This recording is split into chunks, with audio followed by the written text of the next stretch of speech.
सखा तुम्ही हो, तुम्ही हो बंधु सखा तुम्ही हो। तुम्ही हो माता पिता तुम्ही हो, तुम्ही हो बंधु सखा तुम्ही हो। तुम्ही हो माता पिता तुम्ही हो, तुम्ही हो बंधु सखा तुम्ही हो। तुम्ही हो माता पिता तुम्ही हो, तुम्ही हो बंधु सखा तुम्ही हो। तुम्ही हो बंधु सखा तुम्ही हो, तुम्ही हो बंधु सखा तुम्ही हो। तुम्ही हो बंधु सखा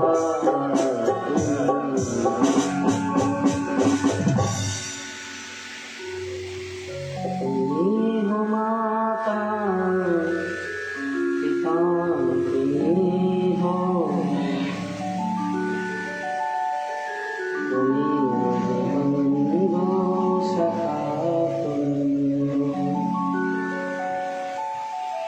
जो खिल सके ना वह फूल हम हैं, तुम्हारी चरणों की धूल हम हैं, तुम्हारी चरणों की धूल हम हैं। हे बिहारी जी, गुलाब के पेड़ पे बहुत से फूल आए, किंतु हम वो फूल हैं जो खिल ना पाए, इसलिए हम सभी बेहतर पा गए। रहने दो इसको, ये रहने दो, ऐसा लगेगा कि गंगा के किनारे कथा हो रही। देखिए ये रहने दो, अच्छा जल है भरा हुआ, अच्छा लग रहा है। वो फिर दे देंगे ऊपर से, नहीं तो रहने दो, मैंने मना कर रखा है, अभी बरसाना नहीं। वैसे भी लोग कह रहे हैं महाराज जी का तो पता नहीं क्या समर सेवल का बटन लगा लिया है, जब कह देते बारिश हो जाती है, कथा करते हैं रुक जाती है। रहने तो कोई नहीं, यही कथा ऐसी। दया कौन पर कीजिए, का पर निर्दय दो, कृष्ण के सब जीव हैं पौरी कुंजर दो। दया भाव हृदय नहीं, ज्ञान कतय बेहद, ते नर नरक ही जाएंगे, सुन सुन साखी शब्द। जो अपंग, कोड़ी, कलंक, अंधे, निर्धन, गरीब ऐसे लोगों की हंसी उड़ाते हैं, वह लोग निश्चित ही नरक में जाएंगे। इसलिए जो कोड़ी हैं, जो बहरे हैं, जो गूंगे हैं, जो गरीब हैं, जो निर्धन हैं, जो अपंग हैं, जो दुखी हैं, जो परेशान हैं, ऐसे लोगों की अगर कोई हंसी बनाता है तो इन लोगों को, हंसी बनाने वाले लोगों को कहाँ जाना पड़ता है? नरक में। अपने लोगों में से तो कोई ऐसा है ही नहीं, है ना। अपने लोग सब साधु संत लोग हैं।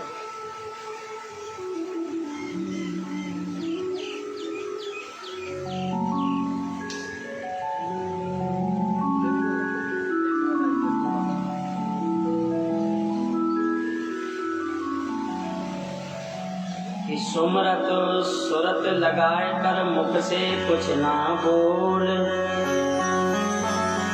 बाहर का पट बंद कर अंदर का पट खोल। सुमरन लोमन लाइयो जैसे नाद करंग,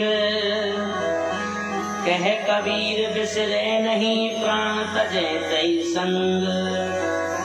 देखो सबसे बुरा काम इस दुनिया में एक ही है, सबसे बुरा काम, सबसे बुरा काम इस दुनिया में एक है, और सबसे ज्यादा सत्य भी एक है, मर जाना। सबसे बुरा से बुरा काम क्या है? मरना। और सबसे ज्यादा सत्य भी क्या है? मरना। अटल सत्य है, किसी को यहाँ रुकना नहीं है। पहले मौत, पहले मृत्यु डायरेक्ट आती थी, बताते हैं सत्य इत्यादि, तो लोग तुरंत यमराज जी महाराज से सवाल कर देते थे, भगवान जी से बात कर ले, क्योंकि तब तो भगवान थे धरती पे, तो भगवान के पास पहुंच गए कि ये ऐसे कर दिया ये वो, तो इससे मृत्यु को लोग कोसने लग गए। फिर क्या किया भगवान ने, फिर बहाना बना दिया। अब क्या होता है, ये नहीं कहता है कोई ऐसे हो गया ना, बुखार आया, तबीयत खराब हुई, पेट में पथरी हो गई, खांसी आई, है ना, पैर में दर्द हुआ, तो अब बहाने से आती है, और ये निश्चित है कि जाना सबको है। हमने कहा ना, भागवत जी में उस दिन बताया ना कि जिस दिन हम लोग जन्म लेते हैं उस दिन हमारे एक और जन्म लेता है, कौन, मृत्यु।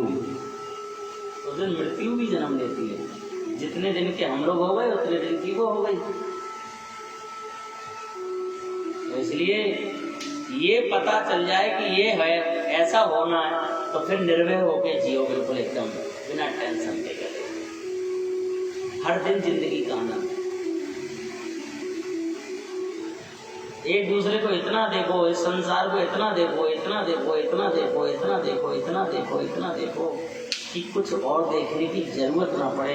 और इसलिए देखो क्योंकि क्या पता अगली बार मिले ना मिले। ये जीवन की सबसे सुंदर की 3 चीजें हैं।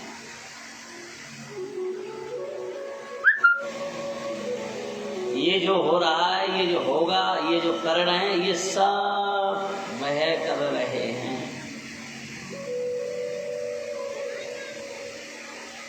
हम अपनी इच्छा से तो एक मटर की भरी ना फोड़ सकते। अपनी इच्छा से व्यक्ति कुछ नहीं कर सकता, उनकी इच्छा है तो हो रहा है। ये सृष्टि कितनी बार पानी में रही है, कितनी बार क्या रही है, ये सब लीला है उनकी, और जो होती रहेगी। आप लोगों को सिर्फ इतना करना है, क्या बोलना तो पड़ेगा, राधे, इतना ही करते हो।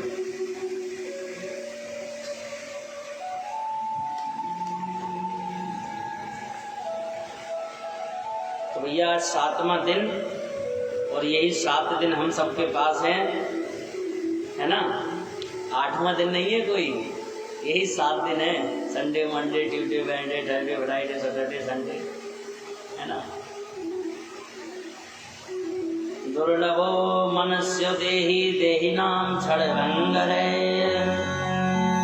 तत्रयापि दुर्लभं मन्यो वैकुंठ प्रिये दर्शनम्।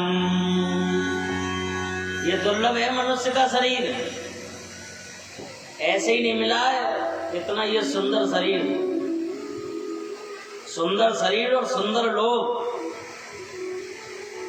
सुंदर शरीर होना लगा तो सुंदर होना बहुत अच्छी बात है, यानी कि आप लोगों ने तो और ज्यादा पुण्य करे हैं।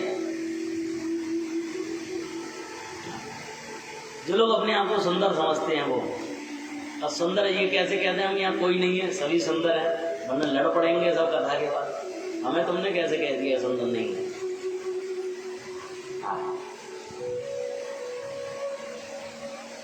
तो भैया ऐसी है पावन कथा। कल हमने भगवान की दिव्य भव्य झांकी का दर्शन किया, और हमने जैसे फेसबुक पर डाला, अरे लोग कह रहे हैं कि साक्षात वहां पर भगवान उतर आए, क्या हुआ, इतने सुंदर सुंदर।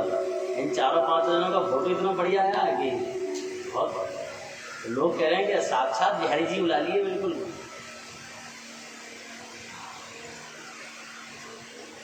स्वरूप है।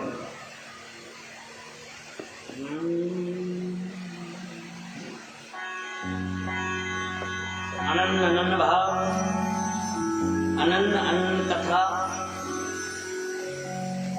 ऐसी सब कथाओं को हम सबने श्रवण किया।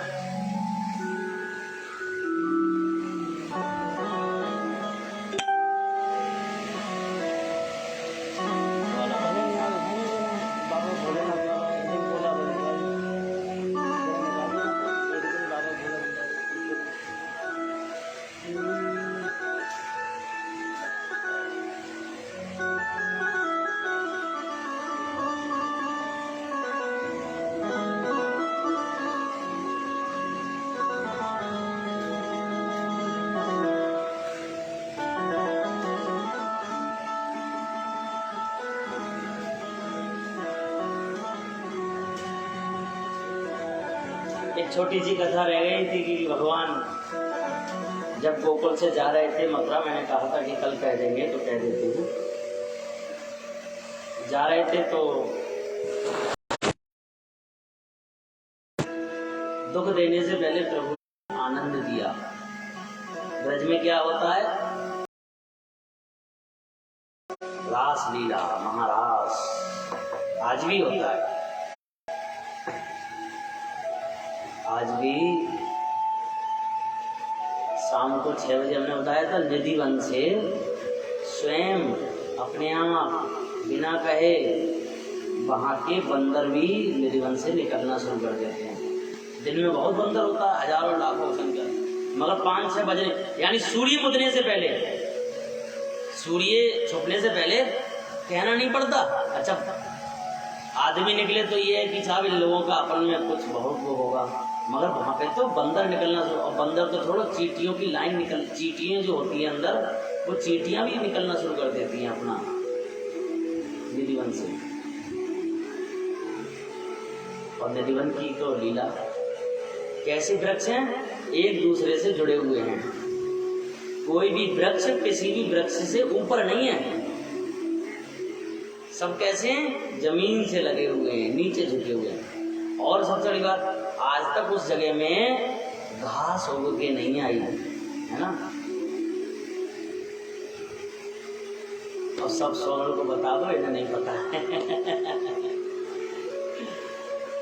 सत्य भी है, जो लोग नहीं जा पाए या कम देख पाए तो, और जो ज्यादा देख लेते उनके मन में होता है ये ब्रज की महिमा है। जो ज्यादा थोड़ा घूम ले उसके अंदर एक भाव और भक्ति हो जाती है बहुत ज्यादा। तो ये बड़ी बात है कि भैया वहां पर घास उग के नहीं आई है।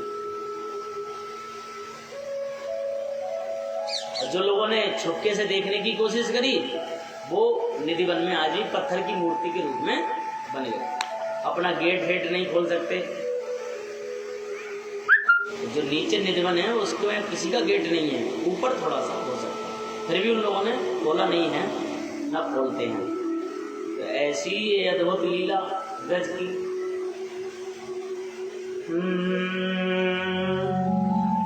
मेरे बांके बिहारी, आज मैंने थोड़ी सी कथा रह गई तो बता देता हूँ। बांके बिहारी परमपिता परमात्मा जगत पिता जगदीशर निधिवन में बैठ के महाराज लीला कर रहे हैं। बांसुरी बजाई, जैसी बांसुरी की धुन गोपियों के कानों में गई, जैसी जिस मुद्रा में बैठी खिंची की खिंची चली आई, ठाकुर जी के पास आई और बोले प्रभु रात रात में जब चाहो देखो मुरली बजा देते हो, ये नहीं देखते कि हमें कोई काम होगा नहीं होगा, है ना।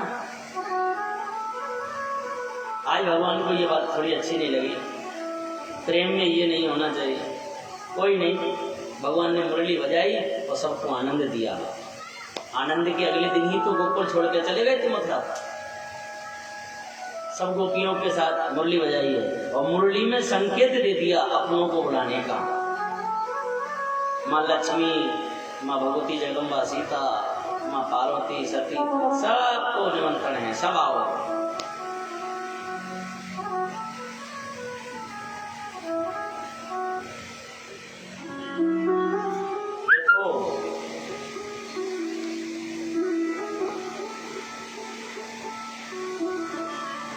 सत्यम शिवम देखो, बहुत सत्यम शिवम सुंदरम, निक्की बाबू का सुंदरम नाम रख देते हैं। बात ही सब एक ही घर में तीनों ही गए। सत्यम शिवम देखो, भगवान श्री कृष्ण से मोहब्बत करोगे तो तुम्हें आपको लेडीज बनना पड़ेगा। ये सत्य है। मतलब तुम्हें लेडीज बनने को नहीं कह रहे हैं हम, मतलब स्त्री का भाव, गोपी का भाव।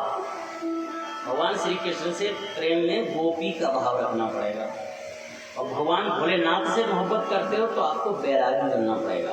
बैरागी, पागल, सिर्री, बताइए, न बाल काटने की चिंता न कुछ। श्री कृष्ण से अगर मोहब्बत करते हो तो आपको मांग भी भरनी पड़ेगी। चेहरा पे भी अगर थोड़ी क्रीम लगा के, चंदन फंदन लगा के, एकदम मतलब स्मार्ट बन के रहोगे हरि जी के सामने। आहा, श्री कृष्ण मेरे बांके बिहारी जी से सखी का भाव है और भगवान भोलेनाथ बैरागी हैं। वहां चंदन नहीं, वहां क्रीम नहीं, वहां सुंदरता नहीं है, वहां जैसे हो वैसे, जैसे हो आप। ये नहीं है कि बाबा भोलेनाथ के पास अपना बदल के चले जाओ ना, जैसे हो आप, जैसे मतलब आपकी विचारधारा जैसी है वैसे ही बाबा भोलेनाथ के सामने जाना चाहिए। भोले, भा मानी भगवान, ला मानी लोभी। लोभी के लिए भोले भोले नहीं है, भोले भाले लोगों के लिए बाबा भोले भोले हैं। सबके लिए भोले नहीं है बाबा भोले। लोभी व्यक्ति के लिए भगवान भोलेनाथ भोले नहीं हैं। सीधे सरल सात्विक लोगों के लिए बाबा भोले भोले हैं। सब आए हैं। माँ पार्वती मैया भी जाने को तैयार हुई हैं। माँ भगवती जगदम्बा जाने के लिए तैयार हुई, ऐसे ही बाबा आ गए। एक्सक्यूज मी देवी, ऐसे इंग्लिश में तो नहीं बोला होगा क्या? बाबा ने कहा, अरे देवी कहाँ जा रही हैं आप? कहीं नहीं, ऐसे मोहल्ले में थोड़ा गीत गाने जा रहे हैं। कैलाश पे तो कोई मोहल्ला ही नहीं है। अरे 2-3 आ गई हैं बहनें, तो उनके साथ में गीत गा लेंगे। अच्छा चलो हम भी चल रहे हैं। बोले तुम नहीं जाओगे, आप समाधि लगाओ। क्यों? अरे वहां पर स्त्रियां जाती हैं, केवल पुरुष नहीं जाते। तो बाबा भोलेनाथ बोले, एक बात बताओ, स्त्रियां जाती हैं तो हमें स्त्री बना दो। अरे ऐसी बात करते हो? ऐसे भी होता है कहीं? लोग क्या कहेंगे? बाबा भोलेनाथ बोले, हमें लोगों की चिंता ना हो, मगर हम तो जाएंगे आपके साथ, हमें भी लेके चलो। अरे पार्वती मैया बोली, कैसी बात करते हो? वहां पे सब लेडीज ही लेडीज है, वहां स्त्रियां ही स्त्रियां हैं। अरे भजनों में कोई स्त्रियां जाती हैं, जेंट्स तो नहीं जाते हैं भजन गाने। बाबा बोले, हमें ना बताओ, भजन गई हो चाहे गई हो, हम तो जाएंगे तुम्हारे साथ। अरे बाबा काहे नहीं मान रहे हो? क्यों हमारी बेइज्जती कराओगे जब वहां पर कोई पुरुष नहीं होगा? अरे तो स्त्री बना दो ना। और देखो पार्वती, हमारे पास तो बाल पहले से ही लंबे हैं। बाल तो लंबे हैं, मूंछ और दाढ़ी तो है। अरे तो इन्हें बनवा देंगे। अरे तुम ऐसा कर दोगे? देखो हम तो जाएंगे तो कुछ भी कर सकते हैं, जाएंगे।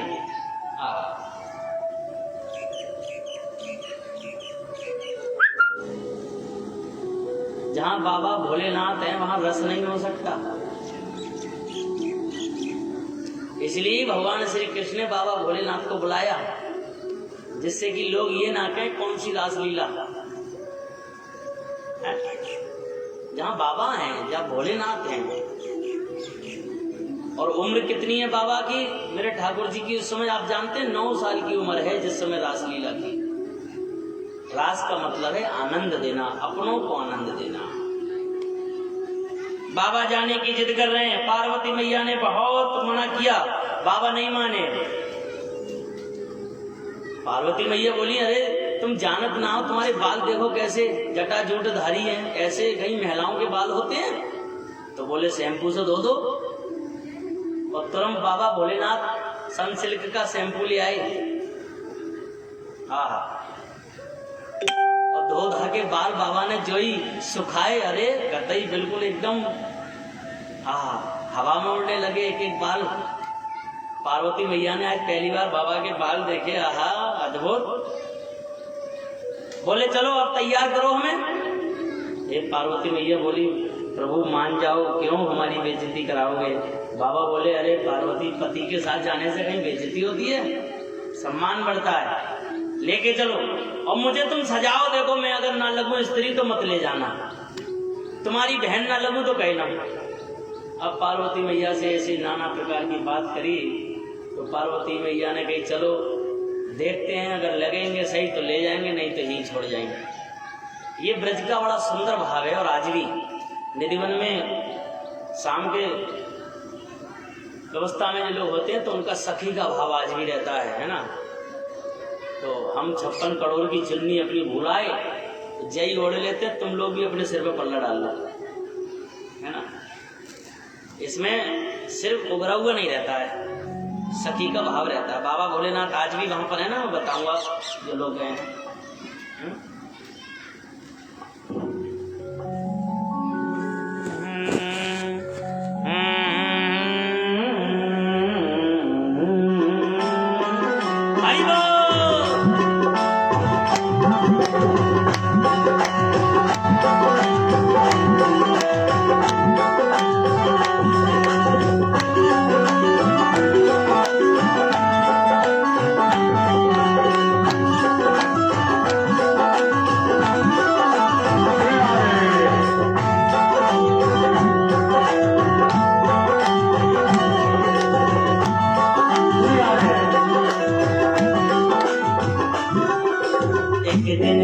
भोला भंडारी, एक दिन प्रभु भोला भंडारी बन के ब्रज की नारी वृंदावन आ गए, वृंदावन आ गए। हरि बोल। एक दिन प्रभु भोला भंडारी बन के ब्रज की नारी वृंदावन आ गए, वृंदावन आ गए। हरि बोल।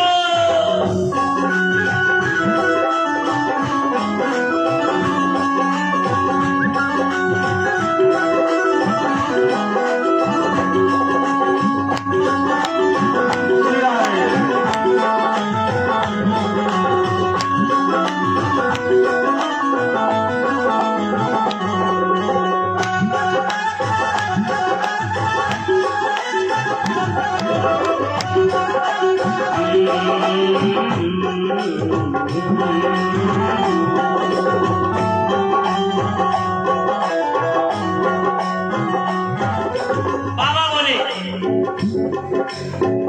पार्वती से बोले,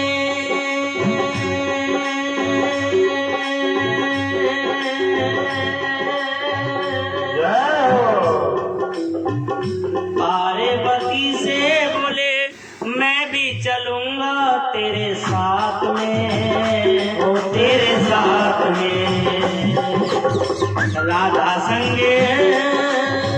राधा संग श्याम नाचे, मैं भी नाचूंगा तेरे साथ में, तेरे साथ में। रास रचेगा ब्रज में भारी, रास रचेगा ब्रज में भारी, मानो बात हमारी वृंदावन आ गई है, वृंदावन। ओहो एक दिन प्रभु भोला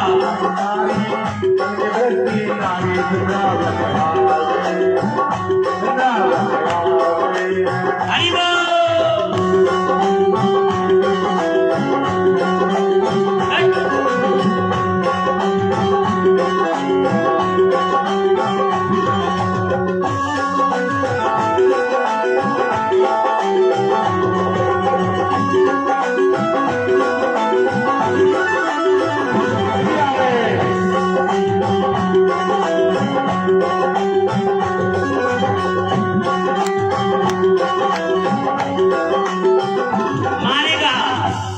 माँ पार्वती भी यह कह रही है,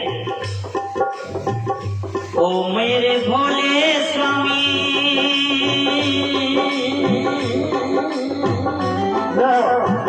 ओ मेरे भोले स्वामी, कैसे ले जाऊं तुम्हें रास में, ओ रास में। मोहन के सिवा कोई, मोहन के सिवा कोई, मोहन के सिवा कोई पुरुष न होगा उस रास में, उस रास में।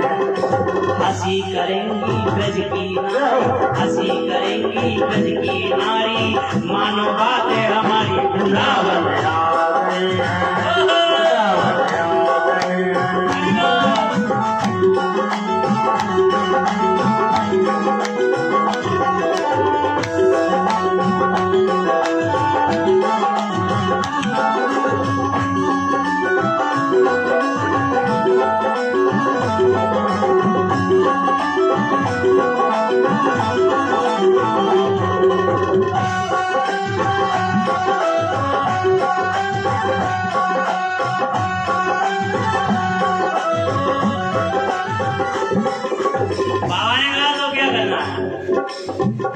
ऐसा बना दो मुझको,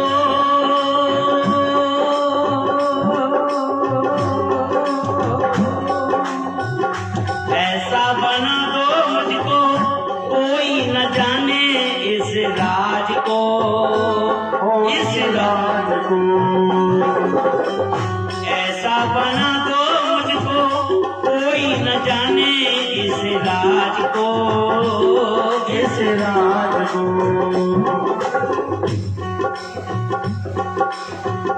मैं हूँ सहेली तेरी, मैं हूँ सहेली तेरी, ऐसा बताना ब्रजराज को, ब्रजराज को। बना के जूड़ा।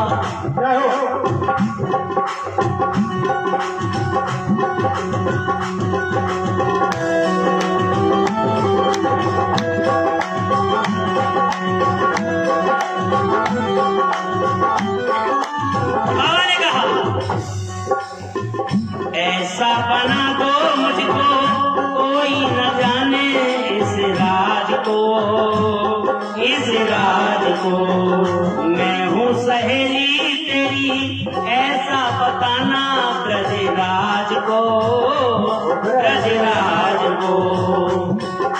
बना के जूड़ा, अरे बना के जूड़ा पहन के साड़ी, बना के जूड़ा पहन के साड़ी, चाल चले मत वाली वृंदावन।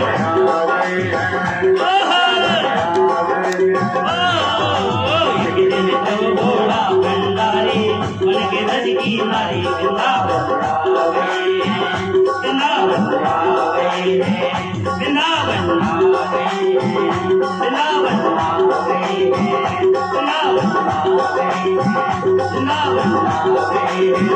वृंदावन आ गई है, वृंदावन आ गई है, वृंदावन आ गई है, वृंदावन आ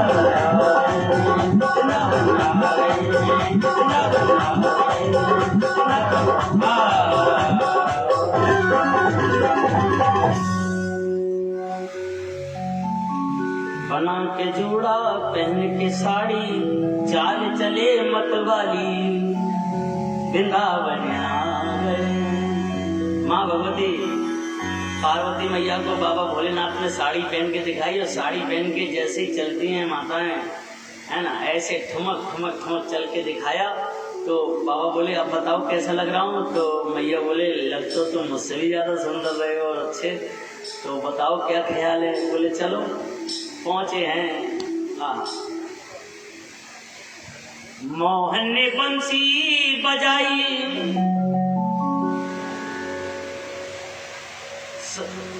मोहन ने बंसी बजाई,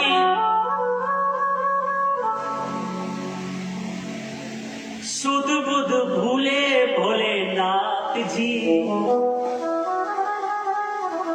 मोहन ने बंसी बजाई, अरे सुध बुध भूले भोलेनाथ जी। प्रभु ने बंसी बजाई तो बाबा भोलेनाथ जी भूल गए कि हम कौन हैं, ऐसे खो गए मस्ती में। और फिर क्या हुआ, और सर से सड़क गई जब साड़ी, और सर से सड़क गई जब साड़ी, मुस्कुराए गिरधारी वृंदावन आ गए हैं, वृंदावन आ गए हैं,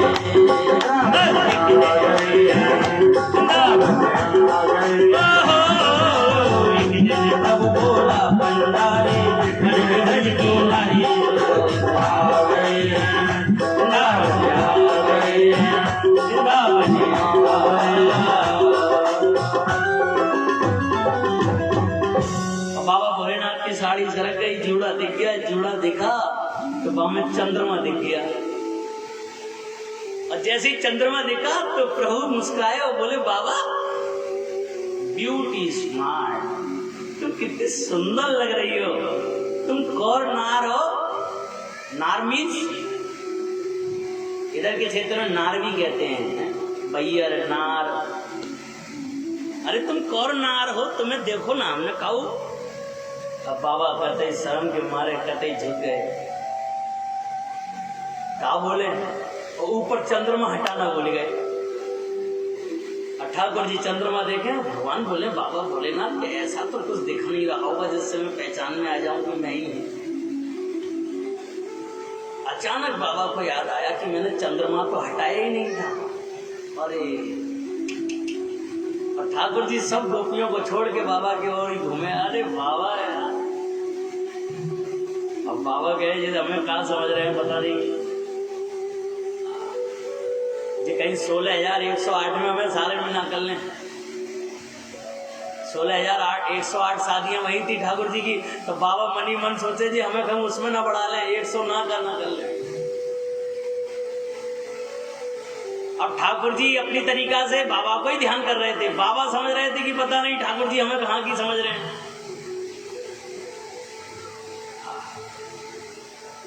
इतनी देर में बाबा का ऊपर से पल्लू हट गया तो मृग छाल दिख गई।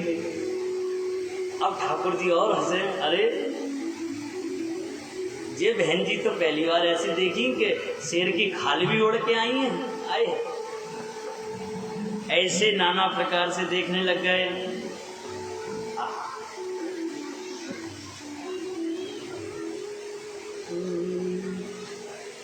बोले के साथ आइए।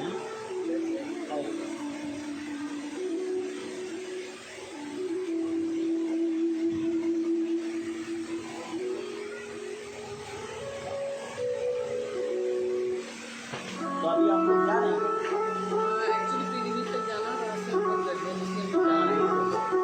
चलो तो आप सीढ़ी वगैरह, अरे कोई ना, अरे नहीं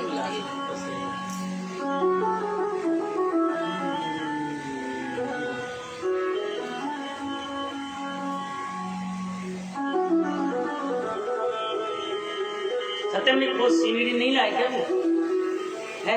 एक मिनट रुक जाना भी आप लोग हैं, एक सीढ़ी बात पीली भी थी है।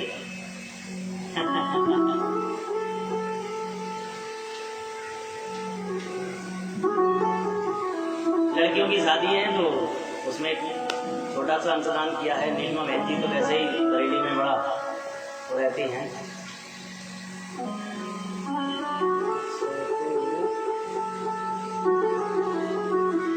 अभी देर लग रही है।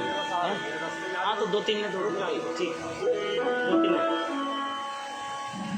बाबा ने कहा, और बाबा जैसे कहने के लोग तो मेरे ठाकुर जी ने कितना सुंदर भाव कहा।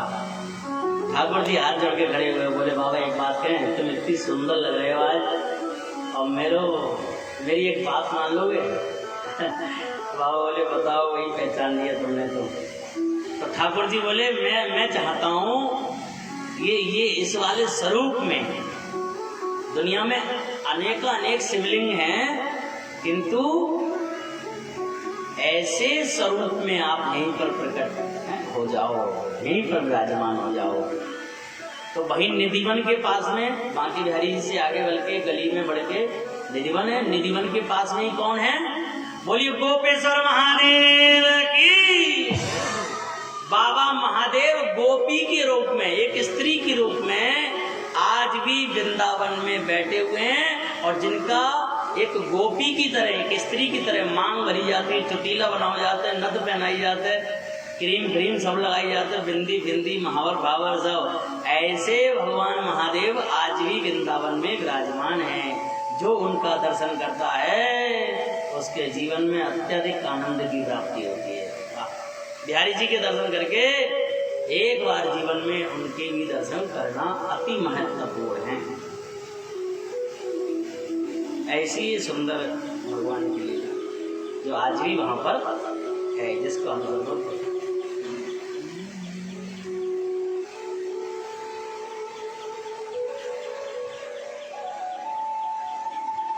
व्यक्ति के हृदय में जो होता है वो छुपता नहीं है। एक बार एक व्यक्ति जा रहे थे ससुराल अपनी, तैयार हुए, अचानक उनके एक दोस्त आ गए, गेट में ताला ही डाल रहे थे। तो बोले महाराज कहाँ जा रहे हो भैया? ससुराल जा रहे हैं। अच्छा चलो हम तो आपके पास ऐसे ही बैठने के लिए आए, तो अब जा रहे हैं वापस। तो बोले नहीं तुम भी ससुराल चलो हमारी। अरे पहले से बताते तो चलते, अब कपड़े वपड़े सही नहीं है हमारे। अरे बोले कपड़े हमारे पहन लो। तो नए कपड़े अटैची में से निकाल के दिए, जूते दिए नए बढ़िया एकदम। ससुराल जा रहे तो अपने दोस्त को भी अपनी तरीका का बना के ले गए, और जब चलने लगे तो बोले कपड़े बहुत अच्छे लग रहे हैं तुम पे। खैर तो बोले यार कपड़े तुम्हारे ही हैं तो तुम्हारे अच्छे लग रहे हैं तो उतार दें क्या? नहीं तुम पहने रहो, मैं बता रहा हूँ कपड़े अच्छे लग रहे हैं। ऐसे कहते अब बस में बैठे, टिकट कटाया तो कंडक्टर ने टिकट मांगा, तो बोले टिकट देने लगे पैसे। तो कंडक्टर को टिकट दिया और बोले भाई साहब ये हमारे दोस्त हैं, हमारी ससुराल जा रहे हैं, और कपड़े जो पहने हैं ये इन्हीं के हैं। तो कंडक्टर बोला हम क्या करें? अरे कंडक्टर तो कुछ नहीं बोला, वो दोस्त उनके उखड़ गए, ऊपर से खड़े हो गए। भाई इसे कंडक्टर में क्या बताने की जरूरत है कि कपड़े हमारे हैं? नहीं, बता रहे हैं कि भाई किसी के पास बैठे हो, जा रहे हो, तो बताना नहीं चाहिए। तो कपड़े क्यों बता रहे हो? कपड़े तो तुम्हारे हैं। तो हमने तो ना कि हमारे, हम तो जी कह रहे हैं कपड़े तुम्हारे ही हैं। ससुराल में पहुंचे, सुंदर स्वागत हुआ। तीसरी बार गए थे दामाद बन के, तो गांव वाले भी खड़े थे, सब फूल फूल लेके उतरे, दामाद जी का स्वागत किया। तो बोले ये आपके साथ में कौन है? बोले हमारे दोस्त हैं, बहुत बढ़िया हैं, बड़ा अच्छा बिजनेस है इनका, बहुत बड़ा व्यापार है, और जो कपड़े ये पहने हैं जो इन्हीं के हैं। अब दोस्त ने वहां तो कुछ नहीं कही, सब रिश्तेदार खड़े थे, बड़ा गुस्साई से। और जैसे ही सब लोग गए तो बोले मैं जा रहा हूँ। बोले क्यों? अरे जी कपड़े मेरे हैं। कपड़े मेरे क्यों? कह रहे कपड़े तुम्हारे हैं तो क्यों बता रहे हो सबको भाई? अरे भाई हम बता रहे हैं, अब नहीं गिनेंगे, चलो छोड़ो। अब साहब अंदर जाके सम्मान हुआ, खाना पीना खाया, नाश्ता पानी हुआ, बैठे। गांव के कुछ अच्छे लोग आए तो उन्होंने पूछा, और लल्ला ठीक है? बोले सब बढ़िया है। ये कौन है? तो बोले ये, तो वो देखने लगा, घुराने लगा ऐसे करके, दोस्त। अगर इसने बोला आपको तो मुंह तोड़ दूंगा मैं इसका। तो बोले ये हमारे दोस्त हैं, हमारे घर पे आए थे, हम ससुराल आ रहे तो इनको भी ले आए, और एक बात साफ से आपसे कह रहे हैं कि हम इनके कपड़ों के बारे में कुछ नहीं कहेंगे। अरे तो दोस्त भागा वहां से।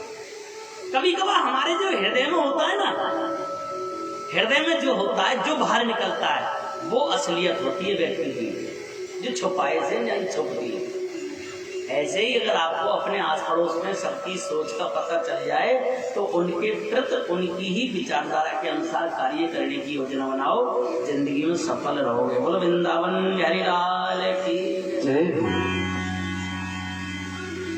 इस कथा का भाव ये है, हमें पता भी चल जाता है कि हमारे प्रति सामने वाले की कैसी विचारधारा है, फिर भी हम उसके साथ ऐसे ही पेश आते हैं, वो हमारा नुकसान करने पे लगा रहता है। जब हमें पता है कि हमारा नुकसान हो रहा है तो हमसे फिर वहां से हमें अपनी व्यवस्था को बदल लेना ही चाहिए। ये कथाएं कुछ ऐसी अच्छी बातें करती है, इसलिए लोग इससे दूर रहते हैं, क्योंकि बुरा व्यक्ति कथा में आ जाएगा तो सुधर जाएगा ना, इसलिए वह कथा से दूर भागता है। कथा कौन सुनते हैं? देवता। और आप सब लोग कहते स्वर्ग से उतर के आए है ना, इसलिए कथा सुनते हैं। ऐसे ये पावर।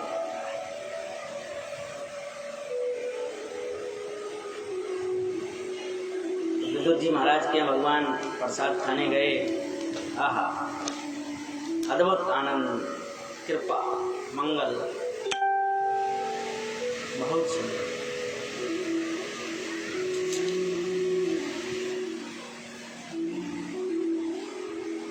अनंत अनंत भाव,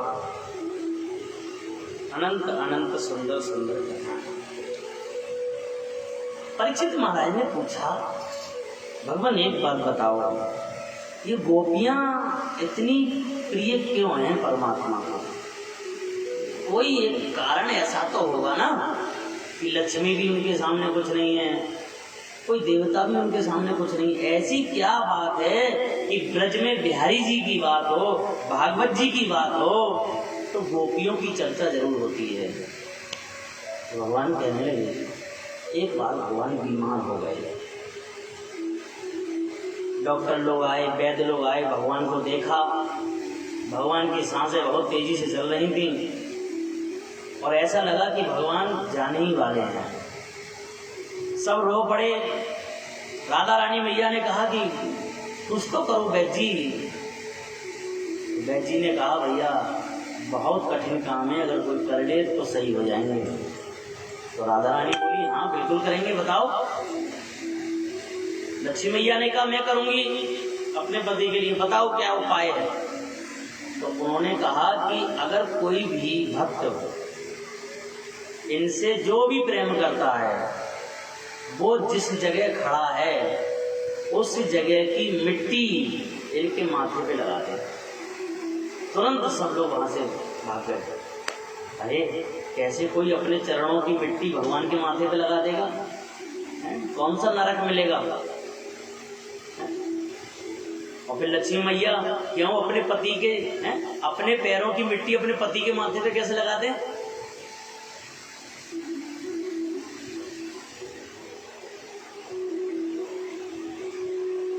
सबने हाथ जोड़ लिए, ये बहुत कठिन काम है। नारद जी से कहा, नारद जी ने भी मना कर दिया। ब्रह्मा जी से कहा, ब्रह्मा जी ने भी मना कर दिया। बाबा भोलेनाथ ने तो आंख ही नहीं खोली डर के हमारे, कहीं हमारी जबरदस्ती लगा ना दें। कौन मरना चाहेगा? 28 नरकों का वर्णन है, 29वां पता नहीं कौन सा खोल देंगे। क्यों? अरे हम अपने चरणों की मिट्टी भगवान के लगा दें। भगवान के चरणों की मिट्टी तो लगती है सबके। पूरी दुनिया में घूमे नारद जी महाराज, किसी ने भी रज नहीं दी, मिट्टी नहीं दी। भगवान बहुत और ज्यादा तेजी से सांसें चलाने लग गए।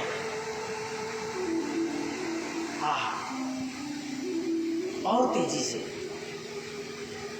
बचाओ बचाओ, कृपा करो, नाना प्रकार की बातें होने लगे। अब नारद जी को याद आई कि इस संसार में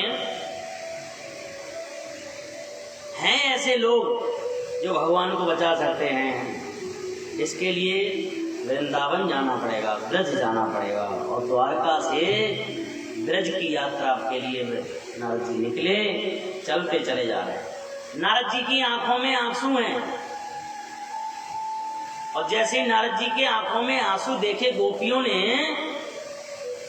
तुरंत भागी भागी आई। अरे नारद बाबा, आपका तो चेहरा देखने से ही लोगों को हंसी आ जाती है, और नारद जी रो रहे हैं, क्या कारण है, क्या बात है, हमें बताओ।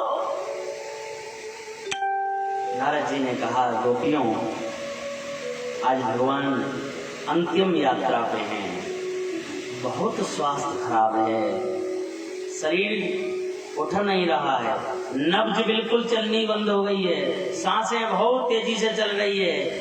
अरे कैसी बात करते हो, कोई तो उपाय होगा उनका जीवित करने का। अरे ऐसे कैसे हो सकता है, कोई तो उपाय होगा, कोई तो विधान होगा, हमें बताओ, हम करेंगे। नारद जी महाराज बोले, बहुत कठिन है। अरे कन्हैया से ज्यादा कठिन क्या है ना, हमें हमारा कन्हैया चाहिए, हमें फिर चाहे कुछ भी करना पड़े, कुछ भी करना। और नारद जी महाराज रोते रोते बड़े भाव से रोते रोते कह रहे हैं कि गोपियों, भगवान को जिंदा करने का एक ही साधन बताया है बैजी ने। अरे जल्दी बताओ, क्या साधन है, क्या कर सकते हैं हम अपने प्रियतम को?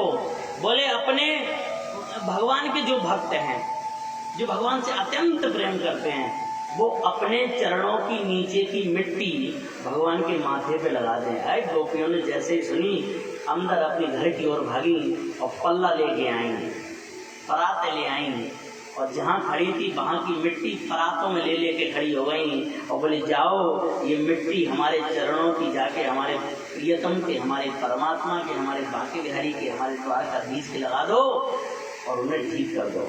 नारद जी ने कहा, तुम्हें ये नहीं पता कि तुम्हें कौन सा नरक मिलेगा? बोले, जब प्रियतम जिंदा नहीं होगा तो भी तो नरक हो जाएगा। और देखिए, प्रियतम जिंदा रहना चाहिए, परमात्मा जिंदा रहना चाहिए, बिहारी जी जिंदा रहना चाहिए। अगर हमें नरक कोई मिलता है तो मिले। अरे हमारे नरक में रहने से भगवान जिंदा हो सकते हैं, तो हमें नरक चाहिए। ये भाव है। और जैसे ही ये भाव कहा, भगवान तुरंत उठ के खड़े हो गए और पूरी दुनिया को बता दिया कि मेरे भक्त जो हैं बहुत हैं, मगर गोपियों की तरह कोई प्रेम नहीं करता, निस्वार्थ भाव से। अच्छा, ये गोपियां हैं कौन? ये वेदों की ऋचाएं हैं। ये गोपियां हैं कौन? ये मंत्र हैं, ये वेदों की ऋचाएं हैं। भगवान, हमने बताया था ना, राम जी वन की यात्रा पे थे तो वेदों की ऋचाओं ने और संतों ने कहा था कि हम भी आपको आलिंगन में लेना चाहते हैं, हम भी आपको अपने पुत्र के रूप में देखना चाहते हैं। इसलिए भगवान भी इनसे अत्यधिक प्रेम करते हैं। आप किसी भी भाव से भगवान को पूजो, इंग्लिश में पूजो, उर्दू में पूजो, फारसी में पूजो, पंजाबी में पूजो, कन्नड़ में पूजो। हमारे देश में तो एक ऐसी भाषा है जो कतई समझो ना। कौन सी? कन्नड़। कन्नड़ भाषा क्या होती है? एक गगरी लो, ये कलश वाली, और इसमें पत्थर के टुकड़े भर दो और इसको बजाओ, ऐसे बोलेंगे। ये भी कोई भाषा है? ये भी हमारे यहाँ भाषा है। ऐसी भाषा में भी भगवान उनकी विनती सुन लेते हैं। तो भगवान तो बड़ा एक्सपर्ट है, कहते कोई सी भाषा में बात कर लो, मगर एक भाषा इन्हें बहुत अच्छी लगती है और वो है प्रेम भाव की भाषा।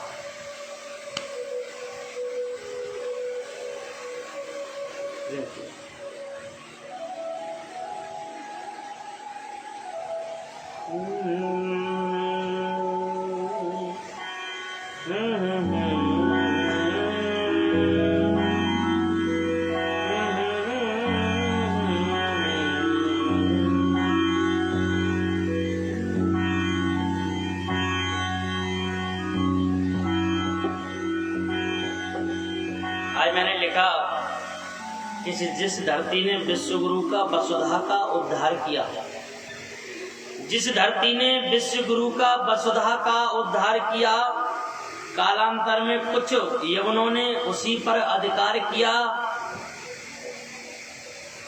ब्रह्म सूत्र के किए जाते थे, ब्राह्मण संतों को लाल लाल अंगारों पे चलना पड़ता था किसी समय में। जो लोग आध्यात्मिकता पे रहते थे उनको औरंगजेब जैसे लोग किस पे चलाते थे पता है? जलते हुए अंगारों पे चलाते थे उनकी भक्ति देखने के लिए। जिसने तिलक लगाई उसकी गर्दन तलवारों से काटी जाती थी। अगर कोई तिलक लगा लेता था तो उसकी गर्दनें काट दी जाती थी। यवनों से मुक्ति पाई तो अंग्रेजों ने, यवनों से मुक्ति पाई तो हम अंग्रेजों पे अटक गए, जैसे आसमान से टपके और खजूर के पेड़ में अटक गए, है ना। बड़ी मुश्किल से तो उनसे मिली, फिर हम अंग्रेजों पे रह गए और इसलिए खजूर के पेड़ पे अटक गए, ना ही नीचे उतरने के ना ऊपर चढ़ने के।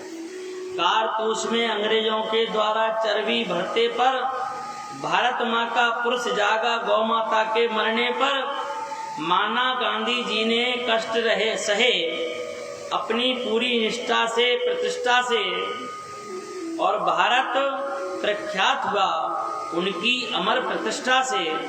सत्य अहिंसा अपने अपनों से पाठन जाता है, घी और शहद अमृत है पर मिलकर विश्व बन जाता है। शहद और देसी घी अगर व्यक्ति पी ले तो सेल 5 की गोली भी उसके सामने कुछ नहीं है, बहुत बड़ा विश्व बन जाता है। शहद और देसी घी मिला के अगर कोई चाट ले तो वो जीवित नहीं बच सकता, बहुत बड़ा जहर बन जाता, सांप से भी ज्यादा जहर हो जाता है इसमें। और सांप के बच्चे में जितना जहर होता है, तांबे के लोटे में आप दूध रख दो 2-3 दिन, तो सांप के बच्चे में जितना जहर होता है उतना जहर तांबे के लोटे में दूध रखने से बन जाता है ना। तो नेताजी सुभाष जैसे तेवर को क्या मिला, नेताजी सुभाष जैसे तेवर को क्या मिला, सूली पर झूली थी जवानी उस दुर्गा के देवर को क्या मिला, अपने ही बेटे शरणार्थी हुए यहाँ कश्मीर की केसर को क्या मिला, जिन्ना को मिला पाकिस्तान और नेहरू को मिला हिंद, कोई तो बता दे इस चंद्रशेखर को क्या मिला, हमारे शाहजहांपुर की धरती के, है ना, चंद्रशेखर को क्या मिला।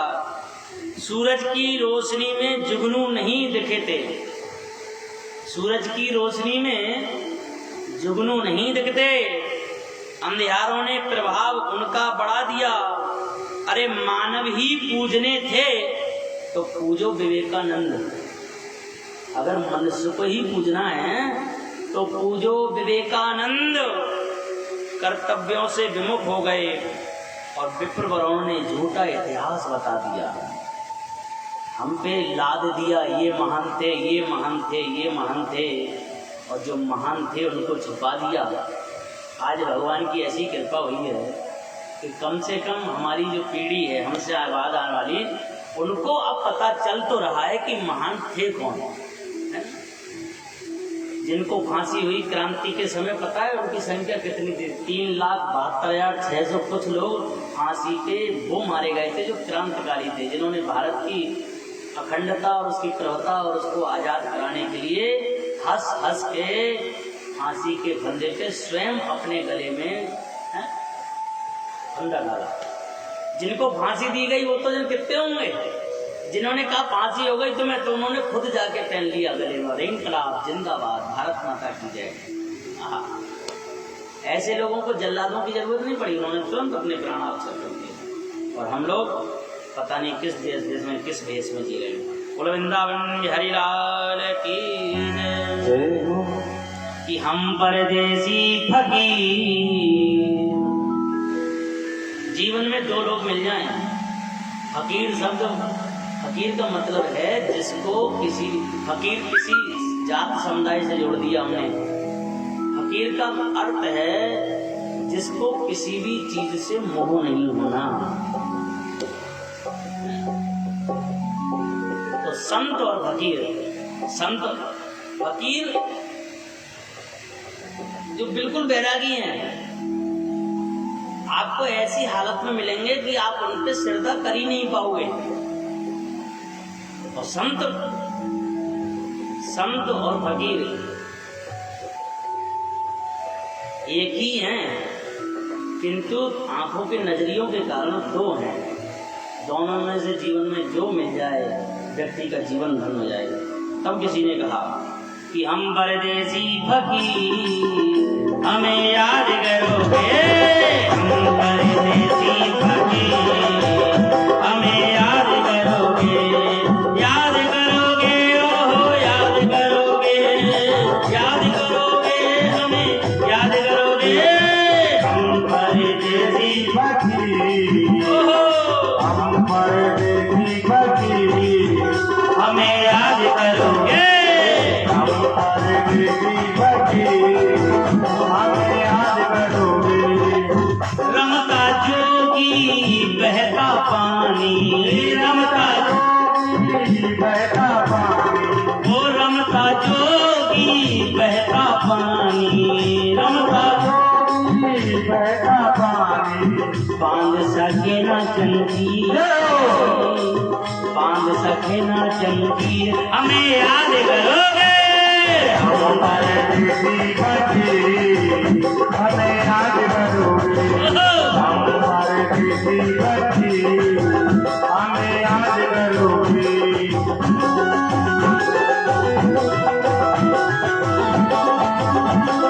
हरि बोल।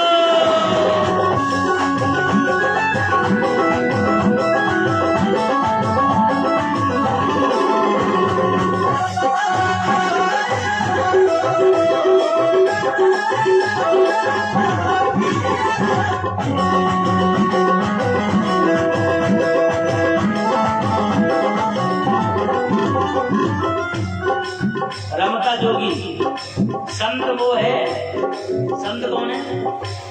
एक बार आपके दरवाजे पे बोले जो भिक्षाम देई, एक बार, और जो डटा पड़ा है सुबह से शाम तक उसके लिए डंडा उठा लो, वो संत नहीं है।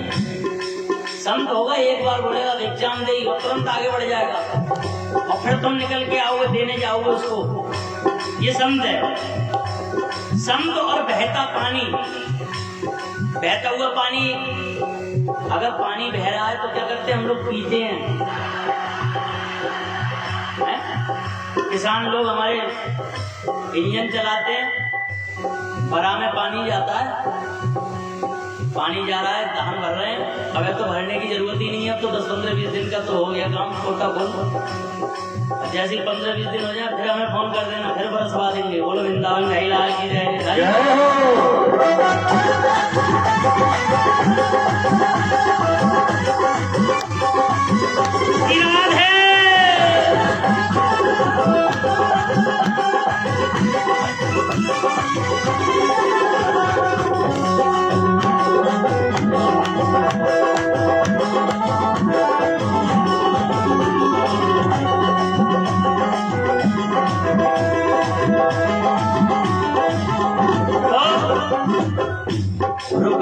रुका हुआ संत अच्छा नहीं, संत रुक जाए तो असंत है, संत रुक जाए तो असंत है। और पानी बह रहा है तो हम पीते हैं, और पानी ठहर जाए तो उसे क्या बोलते हैं? तालाब। तालाब का पानी कोई पीता है? ठहरा हुआ संत भी अच्छा नहीं और रुका हुआ पानी भी अच्छा नहीं।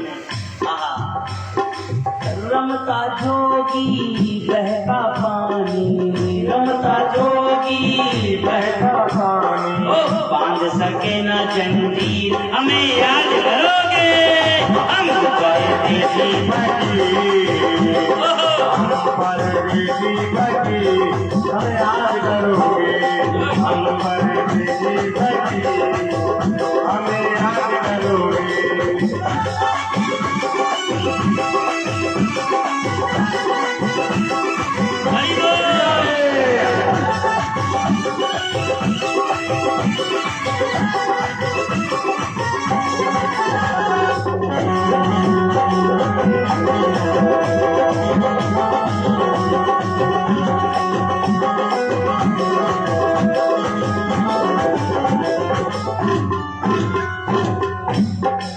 कभी पूरब में कभी पश्चिम में, कभी पूरब में कभी पश्चिम में, कभी उत्तर में कभी दक्षिण में, कभी उत्तर में कभी दक्षिण में, चारों दिशाएं जगी,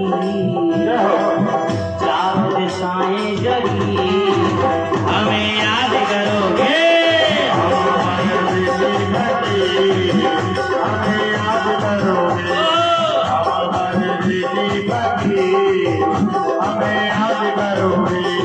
हरि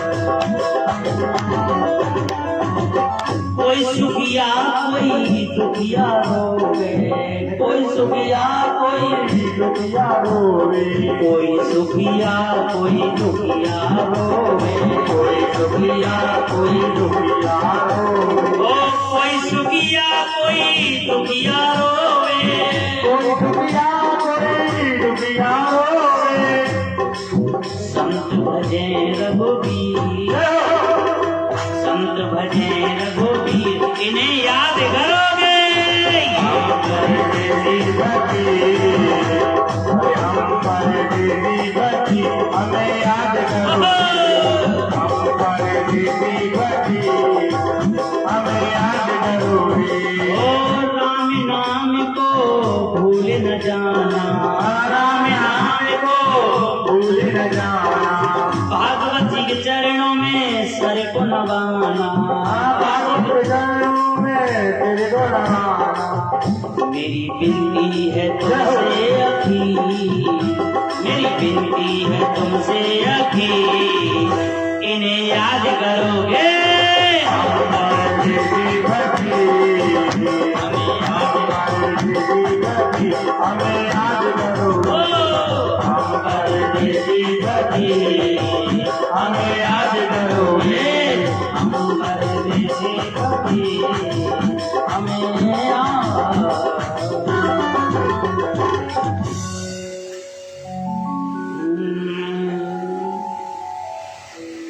रमता जोगी बहता पानी, रमता चलते हुए जोगी को बहते हुए पानी को कोई नहीं बांध सकता।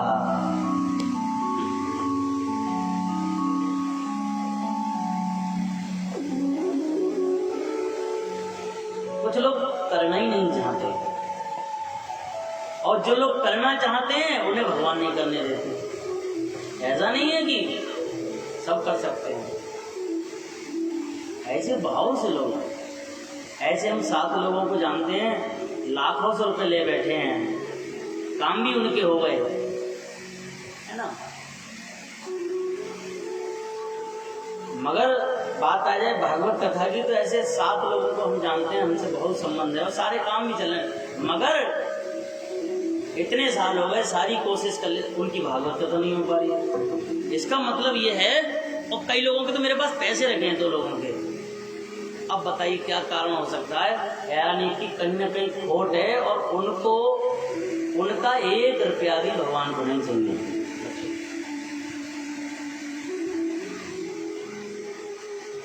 हाँ, हमारी जगह कोई और बार होता तो कर कराए छुट्टी करता, मगर हम क्यों करें, हम का दे पाएंगे, देना इन्हें लेना इन्हें, हम पे क्या है, हम पे कुछ है भी नहीं।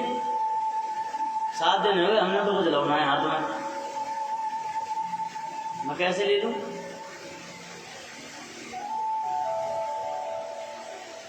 कहां से दूंगा, कहां से वापस करूंगा?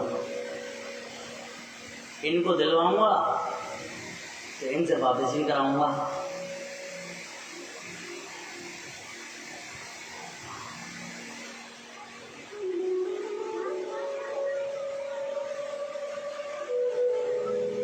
कुछ लोग करना नहीं चाहते। 4 दोस्त थे बहुत अच्छे, बहुत अच्छे, 3 बड़े धार्मिक थे, तो चौथे थे बड़ा संपन्न व्यक्ति थे, बहुत अच्छे भी थे, ऐसा नहीं है। मगर उनसे वो कहते थे भाई कहीं पे कोई लड़की की शादी है, कहीं कुआं खोदना है, कहीं कुछ करना है, तो इसमें तुम सहभागिता करो, कहीं कथा करनी है। तो वो कहते थे ऐसा है, ये तुम लोग कर लो, मैं तो अपने जब लगेगा ना तो कम से कम 200-250 शादियां कराऊंगा और एक बार में 100-150 कथाएं कराऊंगा, कुआं खुदवाऊंगा, स्कूल बनवाऊंगा, जिस सब काम में करूंगा, थोड़ा समय रुक जाओ। ऐसे करते करते करते बहुत समय हो गया और एक दिन ऐसा समय आ गया कि लगा कि अब बीमारी होने वाली है। तो पैसा ज़्यादा था तो लड़के वगैरह सब घूमने गए थे, घर की बहुएं बच्चे, तो उन्होंने क्या करा, एक दीवार बनवाई और उस दीवार में 40-50 कुंटल उन पर सोना था, वो सोना उनमें सब लगा दिया दीवार में, बक्सा बक्सा रख के। अरबों खरबों रुपया था, वो भी उस दीवार में लगवा दिया। अब जब दीवार बंद करा रहे थे, बिल्कुल चारों तरफ से पलस्तर करा रहे थे, तो कहीं से एक सोने की चेन लटकी रह गई। घर के बच्चे जब आए, बहुएं आई, तो देखा अरे हम लोग गए थे तो जो दीवार नहीं थी, दीवार कहां से आ गई?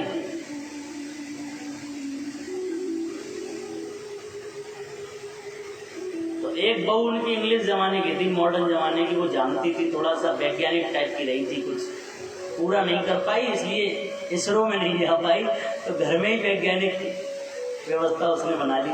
वैसे उसका सिलेक्शन हो गया था, नासा वाले आए थे घर पे, किंतु ऐसे लोग जो घमंड में भरे रहते हैं, अभिमान में रहते हैं, तो वो घर में ही वैज्ञानिक बन जाते हैं। तो उसने जैसे चौने की चेन लटकी हुई देखी तो उसने दिमाग लगा लिया, सब माल पिताजी ने इसी के अंदर कर दिया। और सबसे कह दिया यही है जो कुछ है। और जैसे ही सब बच्चों को पता चल गया कि कम से कम ये तो पता है जाई में है, वैसे तो पूछना पड़ता पिताजी से, तो बताओ कहाँ है कहाँ है। अचानक एक दिन इतनी बीमार हो गए कि कुछ पूछो ना, बहुत बीमार। अब जैसे ही बीमार हुए ये पता चला तो उनके दोस्त तुरंत देखने आए तो ऐसा लगा बिल्कुल सांसें जाने वाली हैं। तो दोस्त आ गए बड़े उससे, उन्होंने कहा अरे भैया क्या हो गया, एकदम कल तक तो सही थे, अब वो बोल नहीं पा रहे थे, इशारे से बात कर रहे थे, चारे एकदम हार्ट अटैक पड़ गया। तो दोस्त बोले सब बातें ऐसी समझा के कुछ कह तो पाने, तो दोस्तों ने सुन रहे थे, तो दोस्तों ने कहा भैया अभी भी समय, कुछ दान पुण्य कर जाओ। तो बड़ी मुश्किल से हाथ उठा के ऐसे उंगलियां करके दिखा रहे इधर उधर, तो सामने जो दीवार नई बनवाई थी वहाँ पे उंगलियां का इशारा कर रहे कि जाई में है, इसमें से निकाल के सब दान कर देना।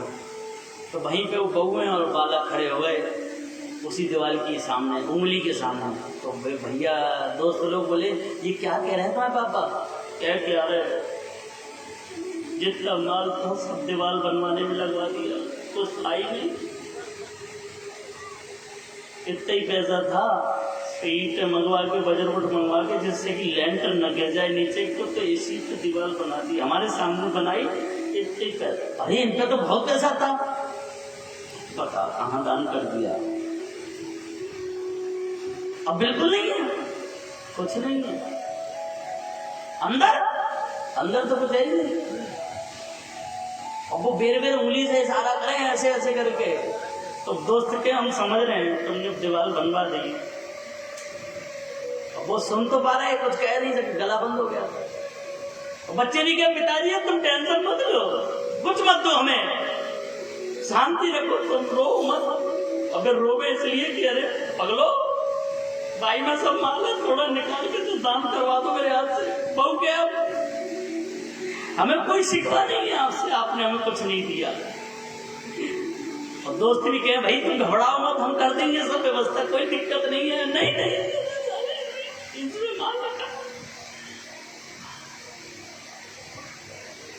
जब तक है आपके पास में कर लो, ये फिर बाद में करने भी नहीं देते।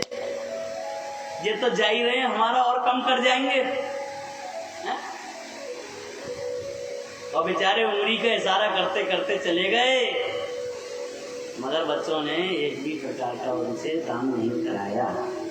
पास का रखा धन, बूढ़ी पत्नी, वफादार कुत्ता, ये जीवन के सबसे बड़े साथी हैं, बाकी कुछ भी नहीं है। बोलो वृंदावन बिहारी लाल की जय। बूढ़ी पत्नी, पास का रखा हुआ धन और वफादार कुत्ता, ये तीन जीवन के साथी हैं। बाकी तो सब मन में राम, बगल में ईंट है, जहां मिले वहां धर के पीट है, बाकी कुछ नहीं है। अब अभी तो ये पता चल रहा है हम लोगों को, मुझे अभी तो मैं ये अभी अब लोग अपने लिए नहीं कमा रहे हैं, अब सब जने मोदी जी के लिए कमा रहे हैं। मतलब बैंक के लिए कमा रहे हैं अब हम सब लोग। बैंकों को कुछ नहीं करना है, बैंक कह रही है कि हमें क्या करना है, जिन लोग कमा तो रहे हैं, कमा के यहाँ लग जाते हैं। जिसको देखो बैंक बैलेंस बनाने में लगा है। अरे बनाओ, ये अच्छा है, अपना भी हृदय रूपी बैलेंस सही कर लो। पता नहीं ये फिर नहीं कर पाए तो बताओ हम फिर क्या करेंगे हैं। तो अपने लिए भी कुछ करने की कोशिश हमें सबको करनी पड़ेगी, ऐसी हम सबकी विचारधारा हो जाए। बोलो वृंदावन बिहारी लाल की। कुछ लोग नहीं करते। पूज्य गुरुदेव जो बड़े अच्छे कथावाचक थे, बहुत बड़े संत हमारे यहाँ, राजेश्वरानंद जी महाराज, काले काले से थे, वैसे इस्लाम धर्म से थे, बहुत बड़े राम कथा के मर्मों विद्वान हुए, बहुत बड़े। गूगल पे उनको आप, यूट्यूब पे उनके भजन आप सुनोगे, रात में ऐसी नींद आएगी, आनंद आ जाएगा। इतना अच्छा बोलते थे कि कुछ लोग सुनाते थे कि लोग कुछ करना ही नहीं चाहते। एक व्यक्ति थे तो उनके 4 बच्चे, 5 लड़कियां, लड़कियों की शादी कर दी, बच्चों की शादी कर दी, अथाह धन था। तो कई बार बीमार हो गए। अब जैसे ही लोगों को पता चलता तो बीमार हो रहे हैं, तो एक लड़का यूरोप में था, तब वहां से भागता हुआ आता, एक अमेरिका से, एक लंदन से, एक पेरिस से, एक जापान से। लड़कियां भी सब विदेश में थी, सब भाग भाग के आते। पिताजी बताओ हमारे हिस्से में क्या है। सुशीला कहाँ है? मैं यही खड़ी हूँ पापा। रमेश कहाँ है? मैं यहाँ खड़ू हूँ। और सुरेश कहाँ है? वो यहाँ खड़ू है। सब खड़े हो जाते, बताओ किसके हिस्से में क्या है। पिताजी दे जाओ, जिंदे पे ही दे जाओ।